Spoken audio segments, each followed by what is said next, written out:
सोचिए, महाभारत का एक ऐसा योद्धा जो इतना शक्तिशाली था कि युद्ध शुरू होने से पहले ही उसे अपना सिर दान में देना पड़ा। एक ऐसा वीर जिसकी ताकत देखकर खुद श्री कृष्ण भी सोच में पड़ गए थे। तो सवाल ये है कि आखिर क्यों आज करोड़ों लोग राजस्थान के एक छोटे से गांव में एक कटे हुए सिर की पूजा करने के लिए आते हैं। इस मंदिर में ऐसा क्या राज है, कौन सा चमत्कार है जो लोगों को अपनी तरफ खींच लाता है? हर साल सिर्फ फाल्गुन के महीने में 1 करोड़ से ज्यादा लोग खाटू श्याम के दरबार में अपनी हाजिरी लगाते हैं। ये कोई छोटा मोटा आंकड़ा नहीं है, ये एक विशाल जन सैलाब है जो यहाँ अपने दुखों का अंत और चमत्कार की उम्मीद लेकर आता है। और इन करोड़ों लोगों को अब जानते हैं, एक ही बात जोड़ती है, एक ही विश्वास, और वो है ये नारा, हारे का सहारा खाटू श्याम हमारा। ये एक लाइन ही बता देती है कि जो लोग जिंदगी से हार चुके हैं, निराश हैं, वो इस देवता से कितना गहरा जुड़ाव महसूस करते हैं। तो चलिए अब चलते हैं उस दौर में जहां से ये पूरी कहानी शुरू हुई। ये कहानी एक महान योद्धा की है जिसकी जड़ें महाभारत के काल से जुड़ी हैं। ये कहानी है वीर बर्बरीक की, पांडव भीम के पोते और घटोत्कच के बेटे। मतलब ताकत और वीरता तो इनके खून में ही थी। कहते हैं बर्बरीक बचपन से ही इतने असाधारण थे कि उनकी चमक दूर से ही दिख जाती थी। पर बर्बरीक को और शक्ति चाहिए थी। उन्होंने भगवान शिव की इतनी कठोर तपस्या की कि महादेव को प्रसन्न होना ही पड़ा, और वरदान में उन्हें मिले 3 ऐसे अमोघ बाण जो उन्हें लगभग अजेय बना सकते थे। अब इन बाणों की शक्ति कमाल की थी। सोच कर देखिए, पहला बाण उन सबको चुन लेता था जिन्हें खत्म करना है, दूसरा बाण उन सबको चुनता था जिन्हें बचाना है, और फिर तीसरा बाण वो एक ही बार में सारे चुने हुए दुश्मनों को खत्म कर देता और दोस्तों को एक खरोच तक नहीं आती। सीधे सीधे कहें तो ये 3 बाण किसी भी जंग को 1 मिनट में खत्म कर सकते थे। पर उनकी असली ताकत इन बाणों में नहीं, बल्कि उनके एक वचन में थी। उन्होंने अपनी मां को वचन दिया था कि वो हमेशा हारती हुई सेना का साथ देंगे, कमजोर के पक्ष में खड़े होंगे, और यही प्रण उनकी किस्मत का सबसे बड़ा मोड़ बनने वाला था। तो अब वक्त आ गया था महाभारत के महायुद्ध का। बर्बरीक भी अपने नीले घोड़े पर सवार होकर कुरुक्षेत्र की ओर चल पड़े। लेकिन उन्हें क्या पता था कि रास्ते में उनकी सबसे बड़ी परीक्षा होने वाली थी, एक दिव्य परीक्षा। रास्ते में उनकी मुलाकात एक ब्राह्मण से हुई, पर वो कोई आम ब्राह्मण नहीं थे। वो थे खुद भगवान श्री कृष्ण, अपना भेष बदल कर आए थे। वो बर्बरीक की ताकत को और उनके इरादों को परखना चाहते थे।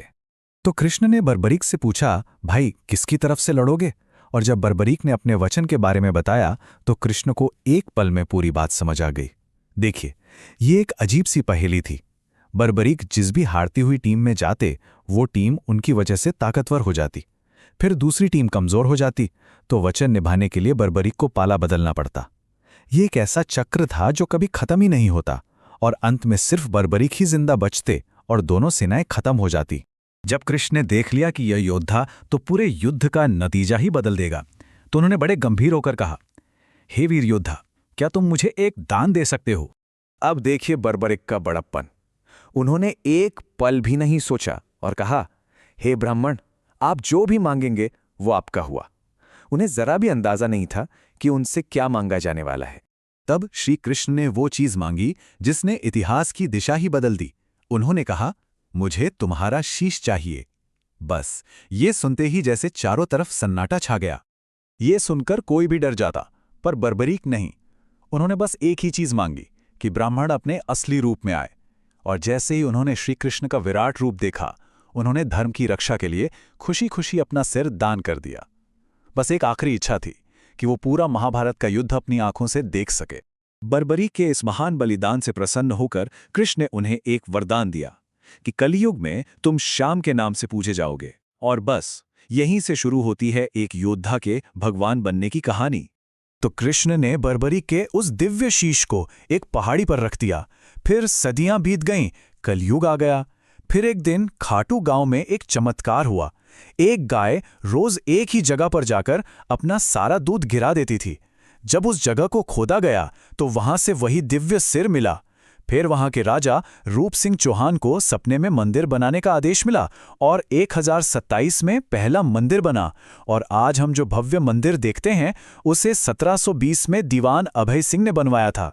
तो आज ये मंदिर सिर्फ एक ऐतिहासिक जगह नहीं है, ये एक ऐसा केंद्र है जहां आज भी चमत्कार होते हैं और जहां लाखों लोग अपनी आस्था और उम्मीदें लेकर आते हैं। मंदिर की सबसे रहस्यमयी जगहों में से एक है श्याम कुंड। ये वही जगह है जहां वो दिव्य सिर मिला था। कहते हैं कि इसके पानी में नहाने से पाप धुल जाते हैं और बीमारियां ठीक हो जाती हैं। पर सबसे हैरान करने वाली बात जानते हैं क्या है?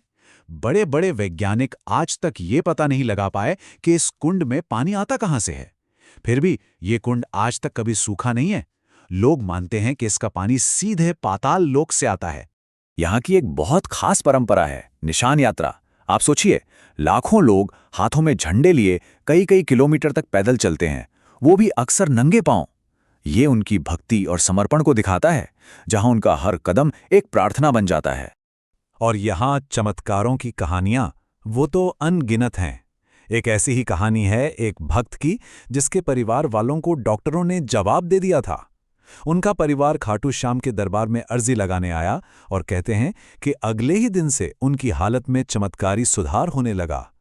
ये उन हजारों कहानियों में से बस एक है जहां विज्ञान की हदें खत्म होती हैं और विश्वास शुरू होता है। और ये विश्वास, ये आस्था सिर्फ भारत तक ही सीमित नहीं है।